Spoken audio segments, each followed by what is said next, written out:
afternoon session, and the afternoon sessions are really about services that can assist people after stroke, and we often put an emphasis on our partners who work in other disability organisations.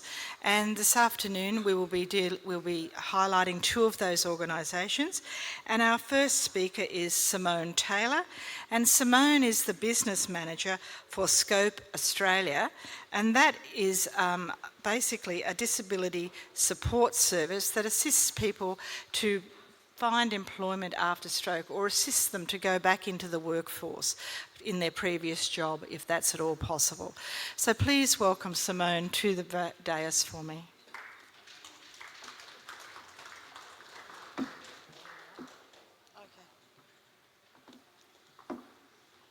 Hi, thank you, Michelle.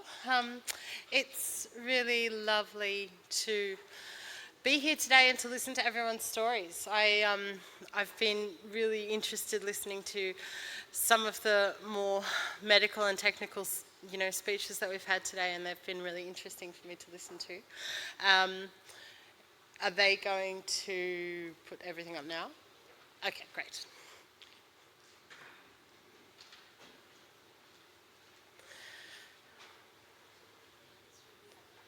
Sorry? That's all right. There we go. So I work for Scope. Scope has a number of different wings, but employment is the team that I work in. My colleague Adam is up the back. He is manning our table. If you have any questions throughout the time you're here, please feel free to head up and have a chat to Adam.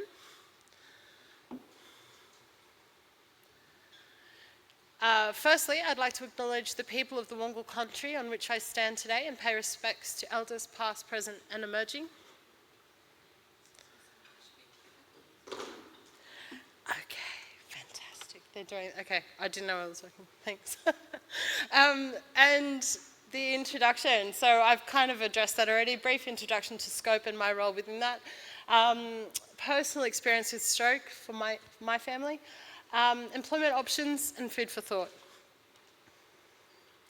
Okay, so Scope is the largest disability support provider in Australia, and in August we have celebrated our 75th birthday.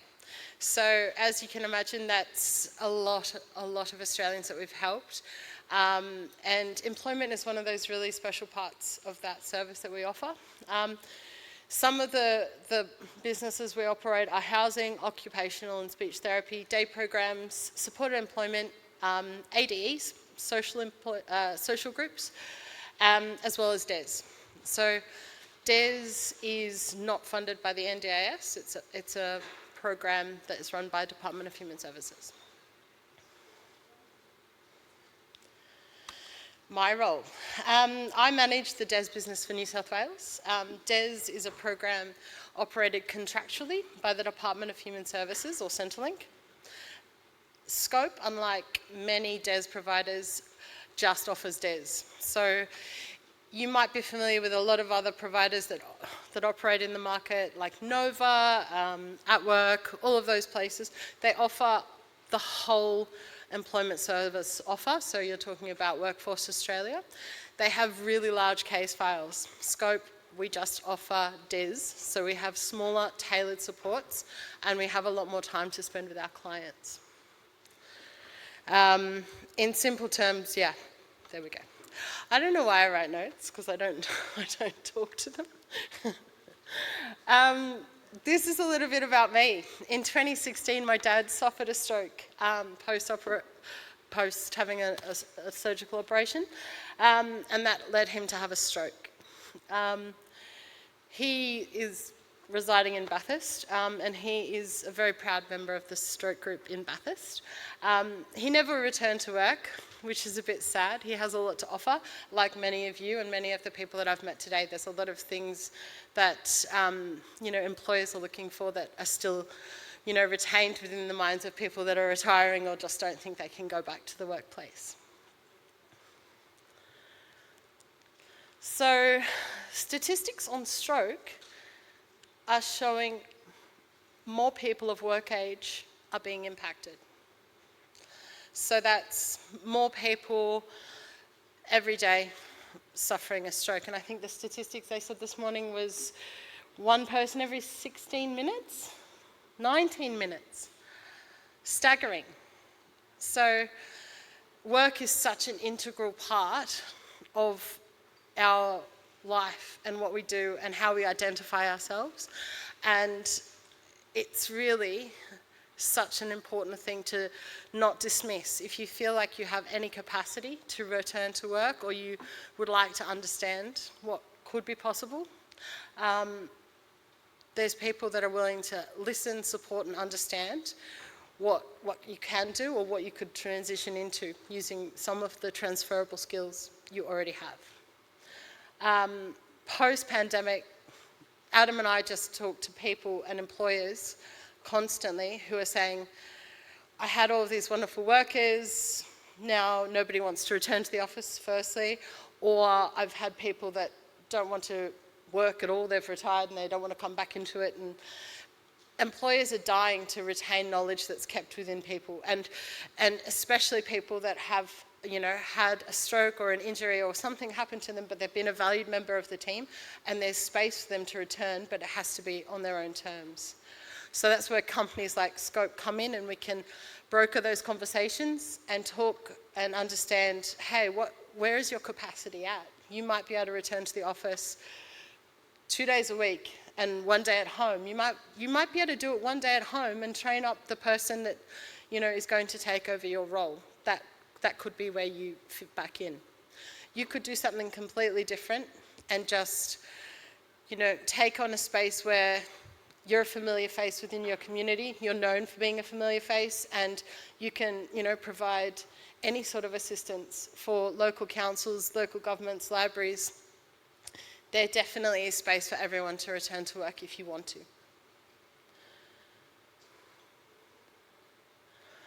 So I have sort of touched on this already, but these are the main things that people come to us and say, I don't want to learn again. I can't learn. I don't want to learn. It's too hard for me to restart and relook at things, and I don't feel like, this is a space where I can achieve what I want to achieve. That's okay. There is space for you to take on something new if that's what you'd like to do. So there is supported employment opportunities. There is a lot of community and not-for-profits that are just desperate to have a person to man a seat or a chair or to work at reception or to do something else. But you have to be, open to the opportunities that arise, and just be prepared to sort of do something else. So it's a little bit about, maintaining an open mind. And understanding what your capacity is. So often I sit down with people and they go, oh, ready to go back to work, I can do 5 days a week. Well, can you? Is it sustainable? Is it maintainable? How does that look? How does your life work? So we spent a lot of time unpacking that, looking at where you live, how you're going to get to and from work. Now that everything's changed, are you driving? Can you catch public transport? What does dinner look like at home? So there's a lot of things to think about, but the main thing to remember is that if you get support to get back into it, these are the questions that we answer and that we can, really go through with you at length. And then often, people come back and go, maybe I'll just, I'll start back and I'll do this and this for, 6 months and then see how I go. Fantastic. That's a really great start point, because we know once you have a job and you're motivated, you are getting out, you're seeing people, you're doing things, you've found some purpose again, and it just brings value to your life. If only, we all kind of looked at it in that way. Sometimes people go, oh no, I don't want to do any work, and that's great, but I think for those that do, it's really rewarding to look at the options that are available with a local DES provider and understand how you can, get back out there. How can you return to work, and can you do something else and utilise your experience? Yes and yes. So I've spoken to a couple of people here today. They said, I had a stroke and thankfully I was able to go back to work. courtesy of working in a union or courtesy of working, in a larger government department. Those things are excellent. This is great. This is what we want. This is the progress that we want. Scope this week, one of our workers at our ADE at Glendenning, Trisha, she has returned to work and she connected with me. She's like, I can't go, I'm returning to work. She suffered a stroke in July. And she's back at work with us now. And she's doing a few days from home, and she's also doing, a few days in the office, just so she can get back some social and, understand where we're at and, touch base. Getting back to work can be really, really important. So the steps that we take would we sit down and essentially understand what you were doing and, reach out and connect with people that were in your industry that know you already, and we build the support around you. So we would be able to say to them, well, hey, we can assist Mary to get to work, we could have someone shadow her, we can do workplace modifications, we can invest in some of the tech that has been even talked about today. There is so much tech available that is really very accessible. And whilst it sounds really daunting to go, I have to go back to work and learn tech and do all this sort of stuff, we have a wonderful team of people far younger than me that can jump on and sort out all of that tech and understand it and be available to you should you need that help. So it doesn't have to go, I need to contact IT and I'm a bit awkward or I'm a bit embarrassed about doing whatever it is. That's what our teams are for. Our teams are there to buffer and field questions and be on call and assist people on the job as and when. Can you do something to utilise your skills and experience? Yes, there's lots of opportunities. There's supported employment, which sometimes people think, that sounds horrible. It's really not. If you ever get an opportunity to visit an ADE, they are these really joyful, huge workplaces where people get to do lots of great things. The one that I visit the most from Scope is in Mascot, and basically all of the airline snacks, cutlery, everything gets packaged there on the day, and it's great. People aren't rushed. You're going in, you're doing a job, and you're going home. It's simple type of work, and it's rewarding. It's a big team. They have a great lunchroom. For me, I think, it's kind of appealing on a Tuesday when I think about being upstairs doing other things. It could be a nice environment for you to, start back and do something else. Again, it doesn't have to be within an ADE. You can have any opportunity in the open market, but it might just be at a different capacity, doing something else. These are things that you can talk through with a desk consultant and understand the best options that are available for you based on your skills and based on what you currently would like to do. Okay, so what we know about employing people with disability. This is my favourite bit. 86% of employees with a disability have an average or superior attendance. Purely because they're really very, very thankful and appreciative for the job that they've got. They understand how hard it was to get, and they are there. They're stable and they want to work. And when we talk to employers about these statistics, they think, wow, actually, that's really helpful to me. It's really helpful to my team. People with a disability are 9 times more likely to be innovative, purely because you've had to find other ways to do things. Purely because you've thought, okay, this is going to be a bit hard, you plan better, you think you have more empathy. There's so many advantages. You're 10 times more likely to be highly effective in the right role, and 5 times more likely to provide excellent customer service. So, I think that that's all really valuable, and I often tell employers that, and they often give me that feedback as well. It's a huge value add. It's a huge value add, because we're in an era now where we've got a whole lot of youth that have left school, that haven't had any work experience, they haven't had that opportunity to go out and get a job or do anything, and they don't have the social skills, the service skills, or any of those, fundamentals that we all sort of got leaving school. And we offer an NDIS program, which is SLES, and the SLES program is designed for school leavers that have disabilities, and almost 80% of them haven't had any opportunity to do work experience.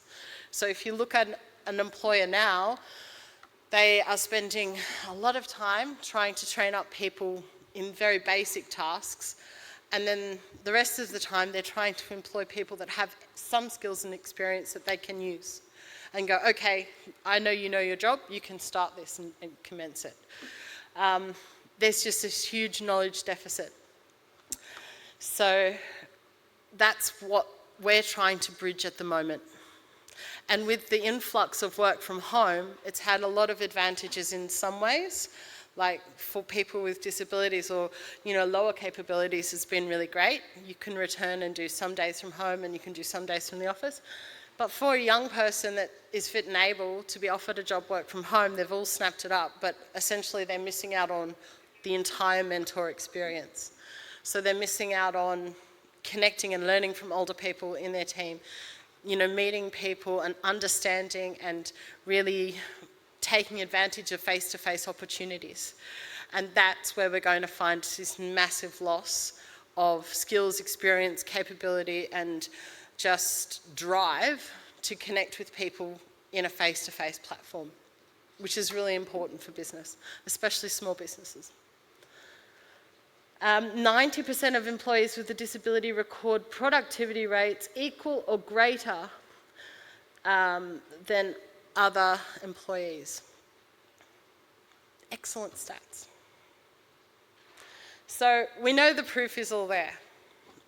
We just really need to communicate and touch base. And yes, I was listening quite clearly with all of the aphasia discussion, and I think that that's definitely one of those things that causes a lot of anxiety and people feel stressed and panicked, and I've seen that, firsthand myself.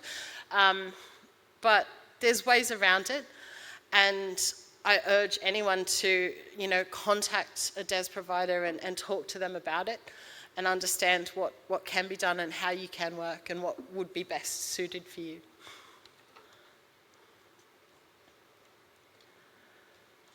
So employment services as a whole, if you have a disability, is open market employment through DES, which is what I head up, and ADE, which is Australian Disability Enterprise.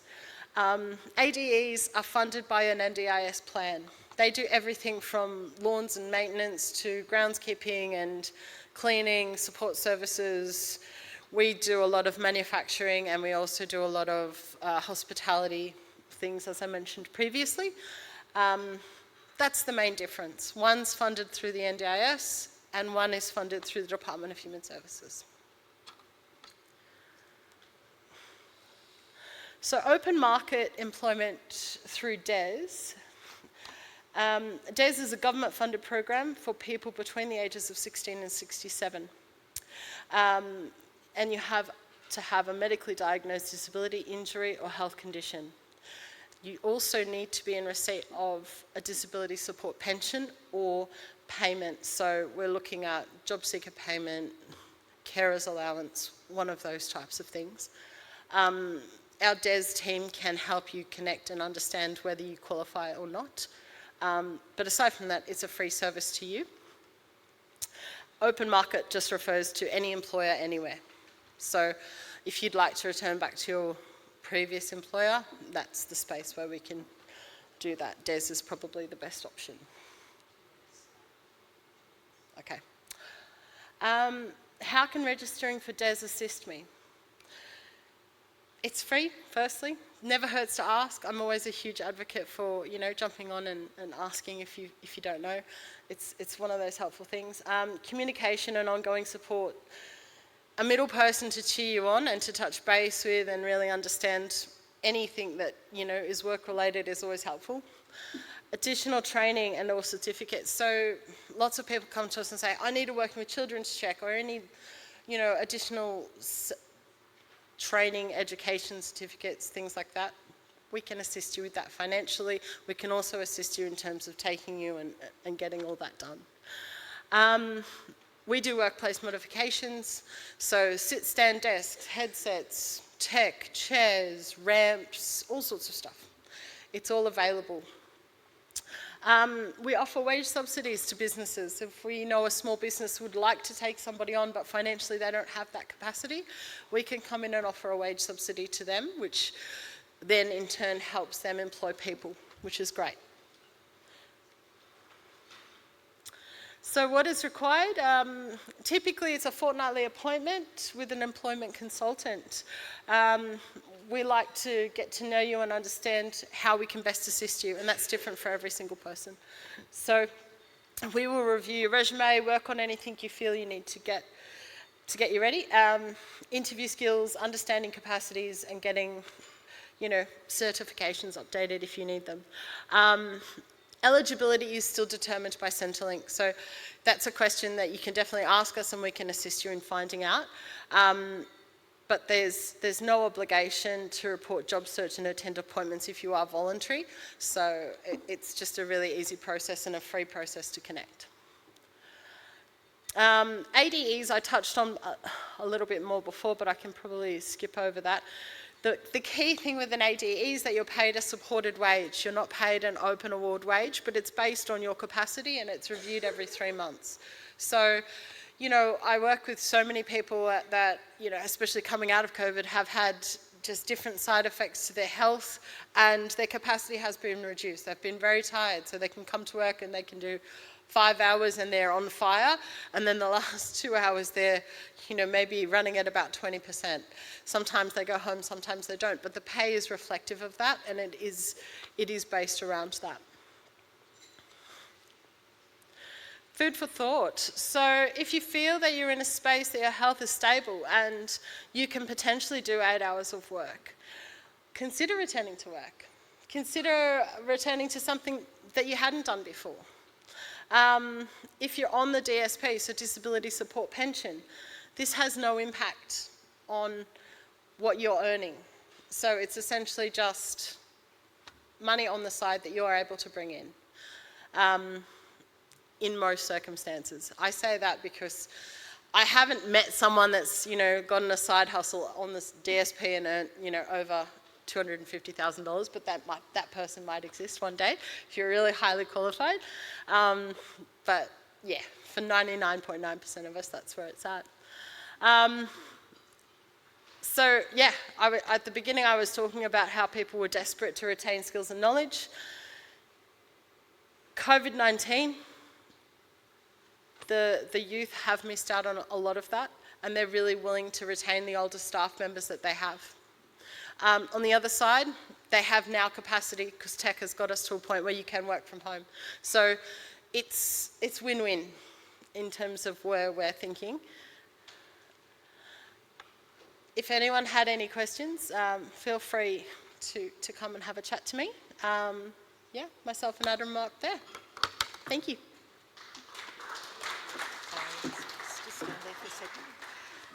Do we have any questions from the floor quickly? My question actually would be, do you have disability employment services in rural and regional areas? We currently are as far as Western Sydney. However, with DES, you can actually be registered in any part and have remote services. So we can connect with you and engage with you, and you can be at any DES provider anywhere. The choice is yours with DES. So if you have a really great relationship with Adam or myself or any other DES team member, you can say, hey, I'm taking Michelle and I'm still going to live in Orange or wherever I want to live. That's an easy thing to do. But yeah, there's DES providers across New South Wales. Yeah. Okay, excellent. One quick question. Hi there, over here. My name's Brenda. My question is, how do you interface with the Commonwealth Job Access program, where it's funding for equipment for getting a person back to work? Do you help a person through that process as well? Yes. So the process and the funding is one and the same for us. When we get modifications or we buy tech for someone at work, that becomes the property of that person, but we will get an OT and any other professionals we need to come in and assess it and get you a proper setup. So what is, required for you to undertake this job, and when we talk to the employer, we say, hey, we've got to put all of this office space in, and this is the agreement, and they understand that if that person was to leave or to move into a new job, that equipment goes with that person.